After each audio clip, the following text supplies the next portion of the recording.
Welcome back, Cheekscast fans. I am your host, Ryan, back with another 2023 NFL Draft video, and in this video, I'll be breaking down my top 5 quarterbacks in the 2023 draft class.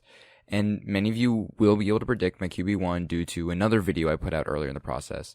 But let's take a look at some other guys in this class, and what I believe to be a good and really exciting class. And before we jump into it, I just want to remind you all to listen to our podcast. Links are in the description. You can find it on Anchor and Spotify, and we post relatively frequently. We post when we can, let's put it that way. And with draft season heating up and also the offseason in full swing, we'll try to get more draft content out and eventually some free agency reviews and overall offseason reviews. And as for this video, it would mean a lot to me and all of us if you would hit that like button, subscribe, and share it to push it out to other draft fans alike. And also, you will see my draft grades on each graphic here. And if you're wondering about my grading scale, it's in the description. And it's not perfect by any means, it's pretty scuffed.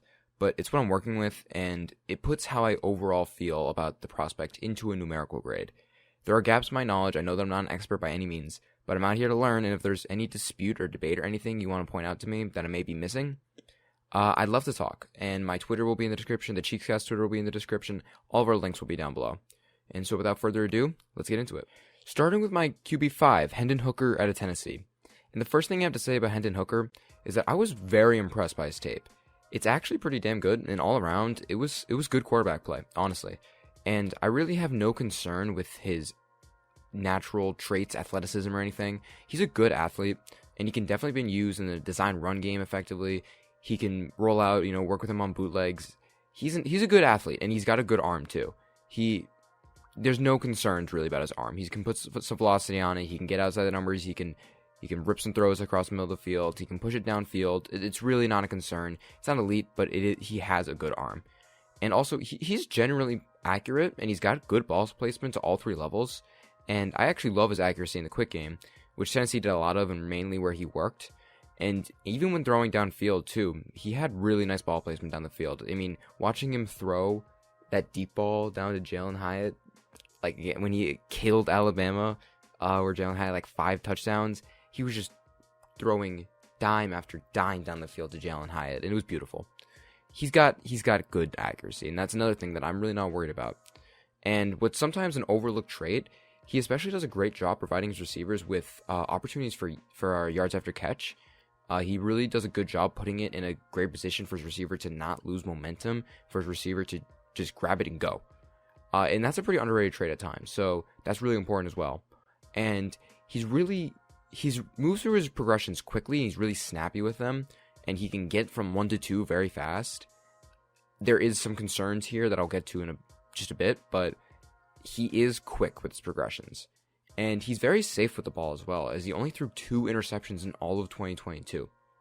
And just overall, his tape is good, and it's sound, and it's consistent. With all that being said, his flaws are pretty tough to ignore, and they're not. And if it wasn't for his age, which is probably his biggest flaw, I don't think they would be as bad. But I think that's where we're gonna start with, is that he is old. He is gonna be 25 years old as a rookie, and also he's coming off a torn ACL, which now it sounds like he'll be ready to go for week 1, but if not, he might miss valuable time in his rookie year. I mean, I guess it's possible we don't see him on the field till he's, 26, maybe? 27? Which is that's really concerning, and which is why it's maybe tough to really sell him in the second round for a lot of teams. I would still pick him in the second day. I think he's a day 2 pick through and through, but he might fall because of that, and that might scare a lot of teams away. And then as for his actual issues on tape, his pocket presence is really bad. He's essentially a statue in the pocket. In the NFL, with very fluid and moving, muddy pockets, this just won't translate well at all. Pocket presence seems to be a pretty translatable skill to the NFL, and Hendon Hooker doesn't have that. As when pressure would get in, he just didn't really do anything. He wouldn't really move that much. He didn't really do anything that, anything special to manipulate within the pocket, sense pressure, make space, and kind of extend the play within the pocket. And the pressure would just seem to fluster him at times. And he definitely has athleticism for play extension, but again, he's just he will do it. He definitely will do it. He's just not, again, because his pocket presence isn't that great. He doesn't really. It's almost like he lacks the instincts for this, and he just doesn't really evade sacks all that well. I'm adding this in after the original recording because I just kind of failed to mention this earlier, but he's like a guy that bails empty pockets a lot. That's what he does, really. And when pressure isn't coming in, pressure is coming in, whatever, he's going to bail an empty pocket very often. And also, you do have to keep in mind that at Tennessee, receivers were often wide open. The scheme was pretty friendly to him. Like I said earlier, he didn't have to work through a lot of... It didn't seem like he was working through very complicated or long progressions. It was usually just 1-2 throw or bail. And, you know, again, you might have to keep that in mind as to how will he adjust to an NFL offense. But I'm actually not too worried about that because I think he, like I said, he moved through progressions quickly. It's just that he wasn't doing it in a complicated way. So I'm not too worried about this. But again, NFL teams will definitely keep it in mind. And again, what makes some of these issues just so brutal is the age coupled with the injury. And without this injury, I honestly think he maybe would have been a late first round pick or maybe early second. And I definitely think his tape is there. He's good tape and he's got good traits as well. And apparently he's blowing his interviews out of the water. So while there is a lot to like on tape, or maybe even if he was 22 instead of 24, I could see the argument and maybe I'd even make it myself that he's a first round pick. But it's hard to say that when he has the injury he has the age, and also the existing issues on tape. He's not pro ready. He's not perfect. There's things to worry about. And while I 100%, I would definitely take him on day 2. I would have no concerns about that. I think that it's very possible he doesn't go till round 3 or 4, but I definitely think if he's available around 3 or 4, a team has to take a shot on him either way.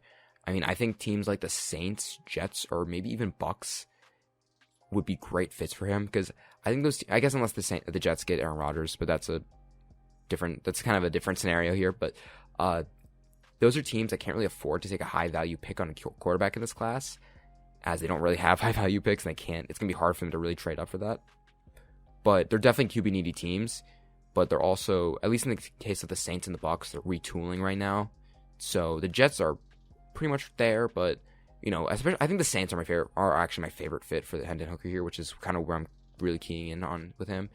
Is, you know, they're retooling right now and they definitely need a quarterback, but it's just gonna be hard to take a shot on a quarterback high. And so I would love to see him go to one of these teams on day 2 or very early day 3 at the very latest. So overall, I really like Hendon Hooker. I think he's gonna be a good pro in the NFL when he gets on the field. I think he'll be a good starter if he gets a shot and if he has a chance to play. So now we're going to move on to QB4, who is a very polarizing prospect to this point, which is Will Levis from Kentucky.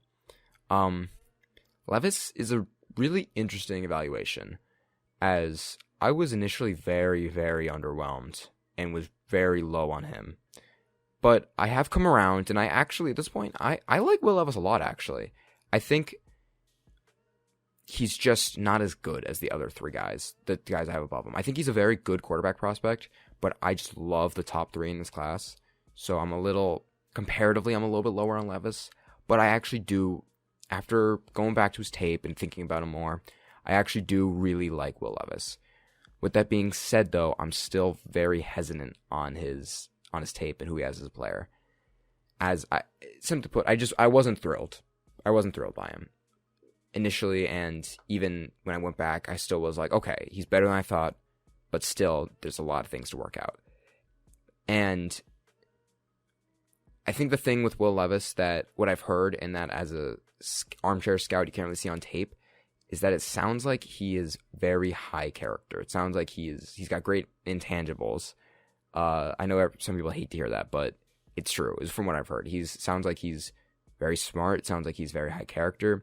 And what you can see on tape is that he's tough and he has a real competitive fire and he will not back down. And you can see that on tape. But I want to talk about actually his, what I don't like about Will Levis first. And then I'll get into what I actually do like about him. But his tape, it's all over the place, really. He does have an elite arm, and he's a good athlete as well. He can run the ball. You can put him on bootlegs. You can use him as a design runner. It's not a strength for him, but I think you definitely could use him in like really short yardage situations. Just like run a QB power with him. Read option, I think definitely would work for him. He's not like straight line fast, but he's got power. I feel like he's kind of like a powerful runner, and he's got some juice. It opens up the playbook as well, which is always so important in the NFL. You can get him on the move, with moving pockets and whatnot. And yeah, with this stuff alone, I could see the first round hype. But now what I actually didn't like on tape was the inconsistencies that are glaring, such as his accuracy mainly, because simply put, he's a loose cannon. His accuracy is just all over the place. It's extremely sporadic. And more often than not, he would be missing throws, high, low, outside, far, whatever you name it. Any type of misses on tape. And more often than not, like, I did like his accuracy and decisiveness in the quick RPO game, but even then, it was far from perfect, and his consistency down the field with touch leaves a lot to be desired. And it's not to say that he is incapable of those jaw-dropping throws down the field that just make you go, wow, because, 100% he could do that. It's on tape. But it was just so inconsistent. When I went back to his tape, though, I saw a lot more of these throws when I looked at a couple games I didn't see before.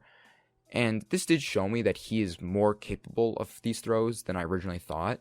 And I'm more comfortable with it now. So he's got to iron these flaws out, really, because I'm concerned about his accuracy at the next level, 100%. And if he can work these out, then you do have a much, much better quarterback than what we saw at Kentucky. But again, it's how much confidence do you have he can fix his accuracy issues? And then maybe an even bigger weakness, I don't know if it's as much of a problem, but maybe a bigger weakness it's his pocket presence. It's honestly awful. He's oblivious to pressure. And when the blitz came in, he just kind of crumbled. He's a good athlete, but this is kind of a trend, I feel like, in this class, is good athletes don't really do anything with play extension. There's a couple guys in this class, but he's a good athlete, but he's not agile. He's not agile. He's not quick. He's not twitching the pocket. Defenses could easily sack him. If a couple rushers came in, he just didn't really do a lot to really naturally or have the instincts. He wouldn't instinctually create out of pressure, and that is a trait that I value a lot. So missing that on tape is just it's rough for me to see. And I will say, I mentioned this earlier, kind of alluded to this. He's tough, and he would stand in the pocket, make a throw, and he would take a hit and get right back up, which I like to see a lot. That shows his character, and that shows that he's tough.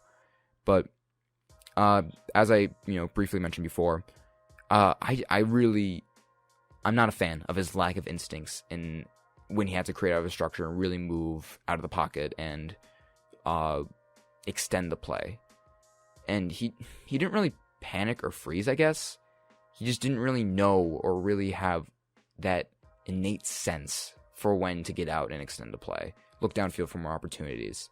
And while if it was in design of the play, like if he moving out of the pocket and getting him on the move, he could definitely, at that point, once he was already out of the pocket, he can, make some, extend the play a little bit, get moving, get on the move, work off platform. You could get him on bootlegs and rollouts. When you actually got him out there within the design of the play, it worked for him, but he just didn't do it on his own, really, if that, And more good than bad for sure, though.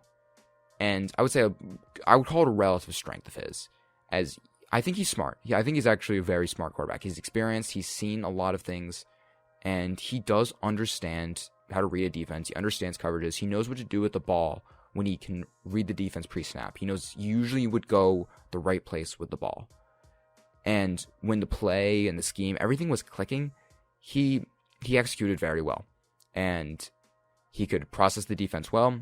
He could read the defense pre-snap well. And everything just worked for him. And he also showed that he could work the middle of the field with anticipation and put it on his receivers. There were still a lot of times, though, where I would look at the field and there would be open receivers. There would be a lot of open receivers, and he would just completely miss them. He had a lot of missed opportunities on tape.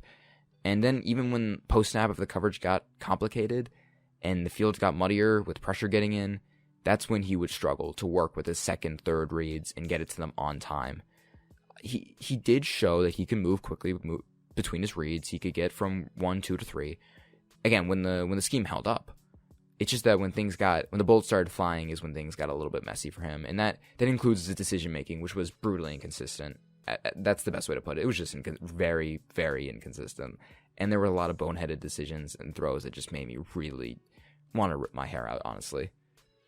But to wrap up with Will Levis, he is a good prospect. I like his tape. I like him as a prospect, and I think he's definitely a first round talent. He's a good runner. He's a great athlete. He's got a good arm. And also I haven't brought this up yet, but there is validity to the fact that he was playing in a disastrous offense and had success despite this. And even there is also validity to he had an injury, I guess, in 2022, like a foot injury. I don't know the exact details, but that definitely would hinder his play, obviously.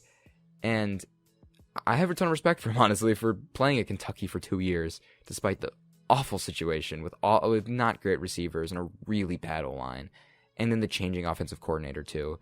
He had a rough go at Kentucky, and I understand that. And I think when I went back for my reevaluation, I was able to look past that a little bit more and really see the strengths on tape and be like, okay, that play was a disaster, and he was doomed. So I'm like, is it even worth evaluating this play? Because he was just completely doomed because the O-line breaking down, the scheme not working, or receivers not getting open. There were a lot of I realized there were a lot more plays like that than I initially realized. And also I realized that there were a lot of plays where he did the most he could, and he did the right thing from his perspective on a play-to-play basis. It's just that it didn't work because Kentucky sucked. So this toughness and tenacity and character are things you can't coach. And if these things are true, if GMs and scouts see these things with the interviews and whatnot, then yeah, take him in the first round because he's got great traits. I've said that 100 times, but it's true. And, there is a lot to like there. You already have a pretty good processor in place. You have a good mind in place, is I think what is the way to put it. So, while there is a lot of projection still, and I am concerned because he has a lot to clean up, and I think a big issue I have is that he's already soon to be 24, which is kind of concerning to me when he's, you have stuff to work on. He's already almost 24. So I still think he's a risky pick, and you have to have a good development plan in place for him, and you have to get the most out of him. I don't think he's as raw, and he's definitely not as experienced as Anthony Richardson, but I don't think he's as raw either. But I don't think he's ready day one, basically. I think he could play year one. I think, get him in the locker room, let him sit for a bit of the year, maybe for a team like, I don't know, maybe if the Colts get a bridge quarterback. I wouldn't love starting him day one. I think you could. I wouldn't love it, but I think you could, and I think he would be fine. It just he would have some serious growing pains, I think, in the first couple weeks, first half of the year. But maybe the Colts, if they get a good bridge quarterback, you can put him in there. I still think the Raiders make sense for Levis as well. I know they just signed Jimmy Garoppolo, but I still think the Raiders make sense because you only signed Jimmy Garoppolo to a 3-year deal. It's pretty cheap. I don't know exactly how the contract breaks down, but you can probably get him out of it. So I still like Levis for the Raiders. I like him to the Bucks too, honestly. If he falls a bit, and the Bucks are in striking distance to move up and get him, I would do it, honestly, if I were the Bucks. So he's I think the toughest to project in terms of where he's going to go, because there aren't really any distinct fits that I love for him. So between these like top 3-4 guys, I think he is the toughest to really project where he's going to go in drafts as well. It's just he's a tough prospect, and that's what it really comes down to. It's just risky. I think the reason I'm lower on him is because I have a tough time seeing him in the top 5 as a top 5 talent. So, and that's where he was getting hyped for a while. He was going over, there's some guys saying QB1, and I'm just, you can't sell me on that at all. So, I'm 100% rooting for this guy, though, honestly. I mean, he's a New England kid. I respect him a lot. As an NFL team, you have to be careful with Will Levis. We're going to take a bit of an intermission here to talk about some honorable mentions, which are my QB6 and QB7. We're not going to spend too much time here, But I have Tanner McKee at my QB6 and Stetson Bennett as my QB7. And we're going to start with Stetson Bennett. And honestly, he's better than I thought he would be. Honestly, like I was kind of expecting not great tape, but he's a backup quarterback. I mean, that's what he is. He'll be a good backup quarterback. He's a game manager. And really, I just think he's going to be a long-time player in this league. You can put a good structure around him, and he'll run the offense efficiently, and he won't make dumb decisions or reads. He's fairly accurate, and he does some nice things with his legs. He's a real sneaky athlete, I don't think he offers a ton of starter upside. I think he could keep your season. Again, I think he'll be a good backup. I think he could keep your season afloat if you had to play him. Maybe he'll be like a bridge quarterback in the NFL. I mean, obviously, he's 25, right? So I just don't see him really. And he doesn't have the traits to be a starter in the league. I mean, but I am confident saying that he'll be a long-time backup. And I did look at a couple other guys as well. And I think the main reason I've been in above guys like Jaron Hall, DTR, or definitely above Max Duggan. I mean, Max Duggan's terrible. But Bennett, I think he'll be a good backup, which is why I like him a bit more than the other guys, even if they do have more upside, I guess. But I think if you're picking at this point, if you're probably in like the 4th, 5th, 6th round, like you're in day 3 at this point, so I would just rather have Bennett, who will be a good backup, over some of these other guys you might have to develop or would be maybe shaky backups at best, And then for Tanner McKee, really the word I can use to sum him up is just uninspiring. I mean, there isn't anything to love, but he's not bad, He's solid. I mean, he's physically limited, really. He's got lackluster athleticism and just he's clunky on his feet, he is 6'6", though. Like that, he's a tower out there on the field. I guess for his size, he does move fairly well, but obviously he's nothing like what we see in the NFL today. It's just hard for me to see him succeed in the modern NFL, really. But I mean, he's accurate. He's smart with the ball. He wins from the pocket, and he goes through his progressions well, and he does sense pressure well. But there's a bit of a caveat to that, as if more than one rusher comes, he's done. He can't create out of structure at all, really. But he can sense pressure well, and he can move in the pocket decently well. It's just that he won't create. He just doesn't create, and that's why it's hard to project into the modern NFL, really. Like, if he wants to succeed, he'll have to become lightning fast with his reads, and he'll have to be able to have Tom Brady pocket presence, like just incredible pocket presence. And he will need to have a good offensive line too, and he's going to need to have a lightning quick release, really, if he really wants to succeed in the NFL and be a high level QB. I mean, he's intriguing, I guess, because if you can get an elite offensive line and a good system around him, and that covers up for his lack of athleticism, then I like his outlook. He could probably be like a top 15, 20 quarterback in the NFL. I just don't ever see him being a quarterback that will really elevate your offense. But I think he could be a good quarterback in the NFL. The situation just has to be perfect for him. But whatever happens to him, I think he will be a good backup. I think he'll be a really good backup either way. And if the fit is right, I could justify a day 2 pick with him. All right, before we talk about my QB 2 and 3, it's important to say that these guys are extremely close. As you'll see, they literally have the exact same grade. And really, it's a pick your poison with these guys, and it's team scheme dependent. And I'll reveal it now. CJ Stroud is my QB3, meaning that Anthony Richardson is my QB2. But again, these guys literally have the same grade. I pretty much feel the exact same about them overall. And I mean, it's minuscule between these guys, and it depends on what your team is looking for, in my opinion. I have Richardson over CJ Stroud because I'm a traits guy and I love Anthony Richardson. I think he's special, and I think he's going to be special. I love the traits. I love the upside. And I think it's kind of a thing where I'm like, you know what? He's more fun, so I'm going to put him above him. That's kind of it. I don't really have a lot of other justification for it. Like, if you pick CJ Stroud over Anthony Richardson, I'm not going to be like, oh, that's a bad pick. No, I don't care. Like, I have the same grade on them. Like, I don't care. Anthony Richardson just excites me so much, but they are interchangeable. Really, that's what it comes down to. I just wanted to get that out of the way, and it's a stylistic and team preference thing. So let's talk about CJ Stroud. CJ Stroud is another complicated evaluation, but I actually did end up loving his tape, and I came away a lot more impressed than I thought I would be based on the little I had seen him play and had heard about him before I really got into these guys' tape. I still easily had Bryce Young above him, even when I watched CJ Stroud, but Stroud is an excellent prospect, actually, honestly. And I'm going to start with what I like about him. I'm going to start with the positive. So, I'm going to lay out what he does well and consistently. And that is, he's got an NFL arm with the arm talent, and especially, oh my god, his ball placement and accuracy, his precision from the pocket is phenomenal. I mean, the touch and confidence he has to just make any throw from the pocket.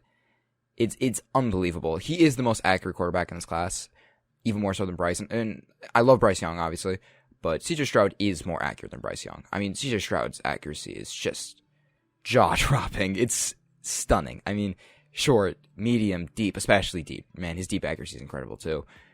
I mean, he can make any throw you need him to make. He is sharp and automatic in structure. And, he's got a strong arm, too. It's not, it's not earth-shattering, but he can put some heat on it, and the entire field is at his disposal. And honestly, what I was surprised by is that he's a pretty good processor. And, well, yeah, he didn't have to move past his first read very often. When he did have to, he proved that he could, and he could read out a full play to get to his second, third, fourth read and process a coverage pre- and post-snap. He'd put it where it needed to be. And it's not perfect, obviously, as college processors never are. But when he had to, he could definitely work through his progressions and work through the longer developing plays. He just rarely had to because his first read was always open. He's also a good athlete, and he has some wheels, and he can certainly move. There is a lot to love about CJ Stroud. And then there is a interesting conversation with him and his ability to throw with anticipation. This is a weird thing to look at because he kind of never really had to do it because the receivers were always open. But what I did see when he did have to do it, he did learn and he improved upon this as time went on, which is great. And it's really not as much of a weakness as I originally believed when I started out with my evaluation. And he became very comfortable throwing with anticipation, throwing it into the holes of zone coverages and putting it out there in front of man coverage for receivers to get it. It wasn't down-to-down consistency, but it actually ended up being something that I could call a strength of his. He will continue to improve in this aspect of his game as well. I 100% believe that. And it's well within his arsenal. But yeah, again, he did have the luxury of being able to throw to wide open receivers, sit in the pocket for 4 seconds and just throw it to a wide open receiver. And there were moments where he could have tested a tighter zone or tight man, and there maybe were some missed opportunities down the field as he opted to take the wide open guy instead of testing the tighter coverage, which is concerning to the extent of will he be the guy to really make, that guy to really make a play when it matters most. But, that's yet to be seen, and I'm not going to make a judgment on that because it's not really something we can make a judgment on. And then, building off this inconsistency, there's some key traits that are pretty frustrating and inconsistent. There were a lot of times off my evaluation where I would note something such as struggles to throw with anticipation, which I know I just talked about, but, I would write it down and, I'd be like, okay, let's see what he can do. And then the next play, he would just casually rip it back shoulder with perfect timing, as I just talked about. Or I would note struggles under pressure. And then he would proceed to navigate a muddy pocket and break the pocket to create a great play out of structure, like the Georgia game. But just accidentally punched my microphone. And while I think the anticipation thing, like I said, is more of a relative strength than I initially believed, his pocket presence and play extension is not a strength at all. His pocket presence is, again, like I said with Will Levis and Hendon Hooker, his pocket presence is awful. I mean, he was mostly untested under pressure, and for most of his collegiate career, he would struggle heavily when he got pressured, and then he would struggle to really attempt to create out of structure, even though he has great athleticism. It was more of a thing where when he would do it, he was good at it, but he just didn't do it that much, I mean, his pocket presence was brutal. I mean, he would bail from empty pockets, and when he would get on the move, his decision-making got really erratic, and then the pressure would come in, and when he had to create under pressure, again, his decision-making, his reads, it would get erratic, and it was messy. And it's tough to project how this will go in the NFL, But yeah, his pocket presence, it's a weakness. It's a real weakness, and it's honestly his most concerning one to me. And really, to make things more complicated, those things I just talked about that concern me didn't exist against Georgia. I mean, in the college football playoffs, it didn't exist. It wasn't there. So, I mean, it's tough. You know, what do you put stock into? This one game, which was really the biggest game of his career, or 2 years worth of tape? You know, there's no simple way to answer this or judge this. But the way I see it is that he knew that it was make or break in this game for him. It was his last chance to really show, or potentially his last chance to show scouts what he could do in game. And he came out and he thrived. He killed it. And this game alone gave me a lot more confidence in him, honestly. He's a good quarterback. And for the most part, he flashed really legitimate ability to overcome the weaknesses I mentioned. It's just that, you know, we need to see consistency and ability to overcome what he was missing on tape before I can really consider him an elite quarterback. But I am really excited for him in the NFL. And I think if you get a good structure around him and good coaching, he can really minimize his inconsistencies and end up being a very good top 10 quarterback, like teams like the Colts or the Panthers. Panthers just traded up, of course, and I do think they're going to pick CJ Stroud if they stick at that pick.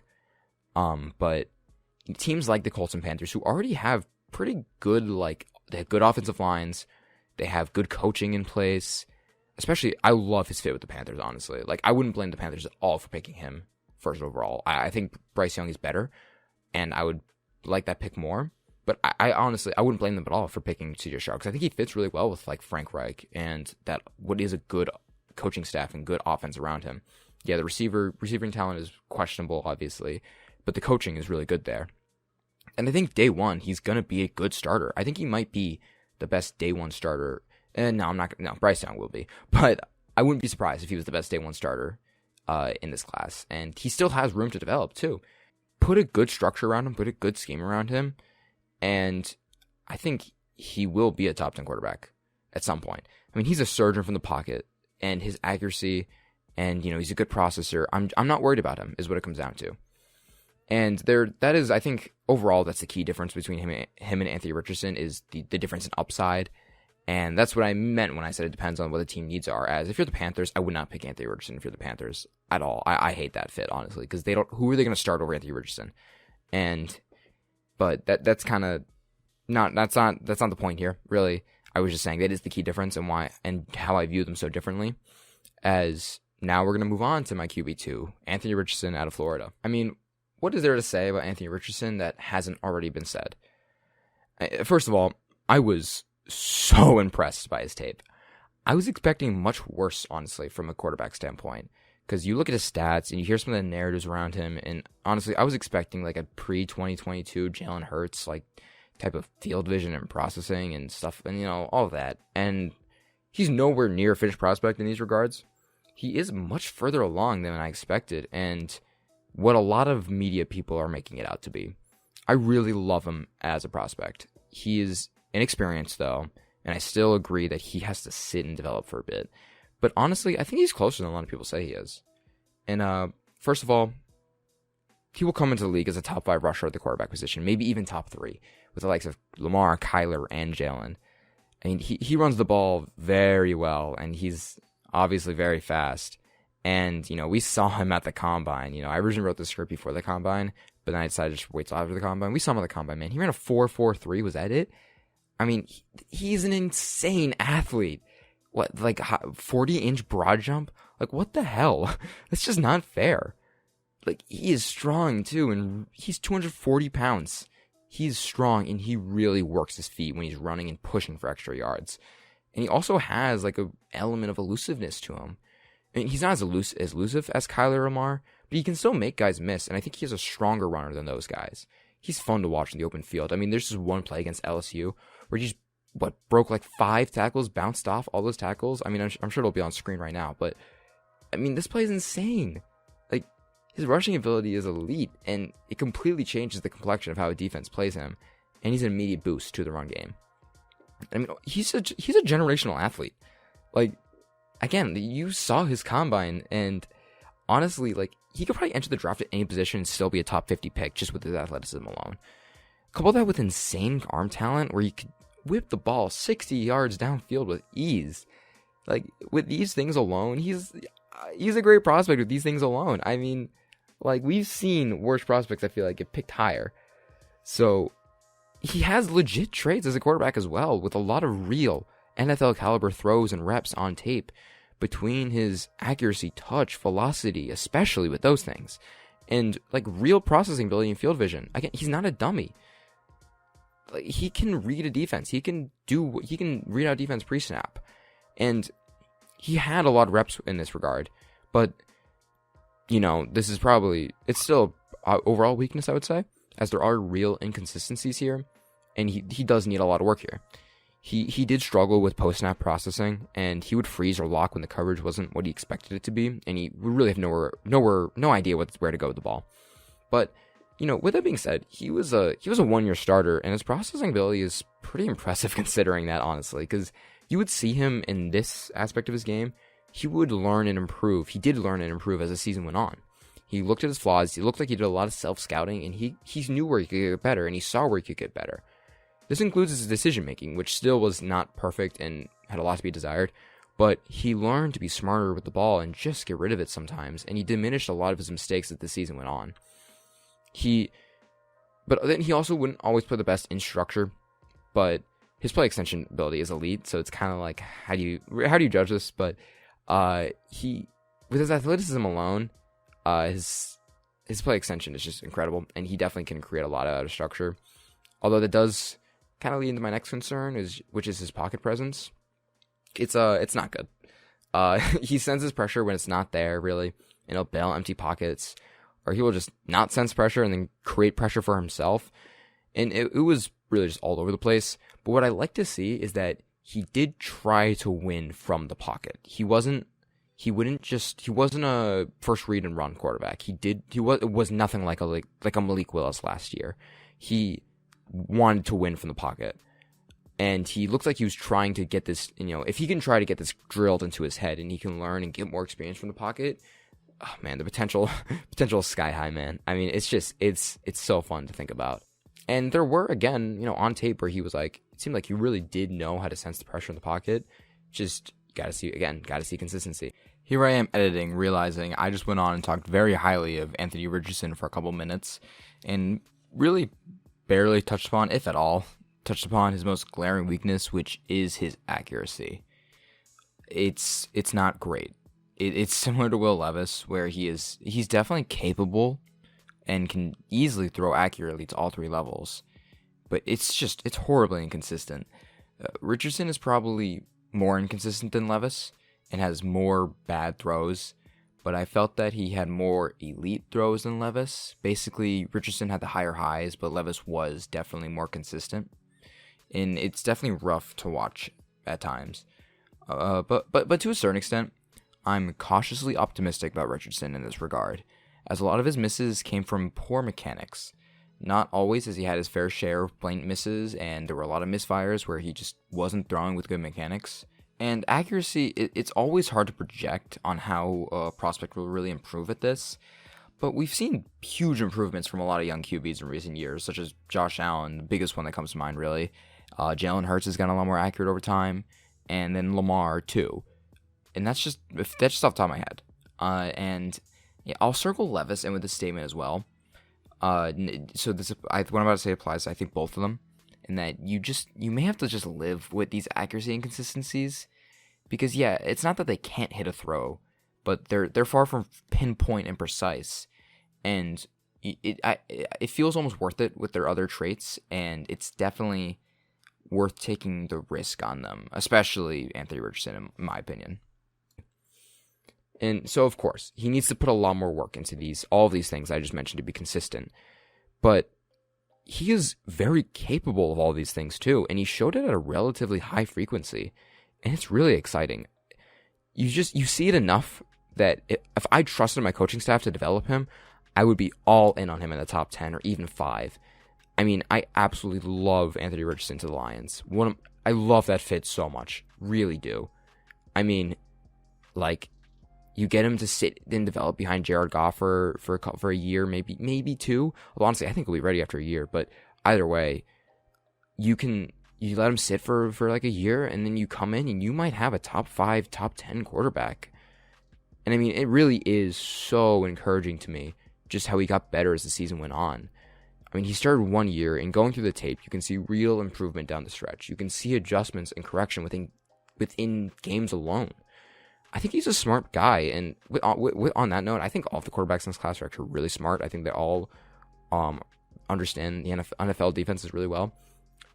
Just wanted to put that out there that I am high on this quarterback class, but regardless, he just needs to learn more. I mean, he just needs more experience because the flashes are consistent and frequent enough that I think if you just get him more experience, man, just get him into a locker room, get him with a NFL coach, that I think he could be like incredible. I mean, like you see a guy like Jalen Hurts, and I think he's coachable like Jalen Hurts, and I think he will put in the time and effort to get better. Pair him with maybe like any great coach, really, and I would be terrified of what Anthony Richardson could be in the NFL. And now we have reached the end. We've reached my QB1, which I don't think anyone is going to be surprised by. Let's be real. We got Bryce Young here at QB1. I mean, God, he's just so good. I mean, I'm not going to spend too much time on him because I have the video out, which I put like a long breakdown into him. And I highly recommend because I put a lot of time into that video and I'm proud of it. So definitely go check it out if you want my really full breakdown and opinion on him. Because I'm going to kind of summarize what I said in that video here.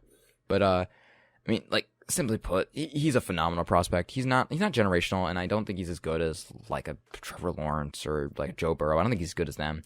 But, I mean, he's so good. I mean, he was my first evaluation of the cycle, and when I was looking at the grades I gave to some of the other guys I scouted after him, I realized that I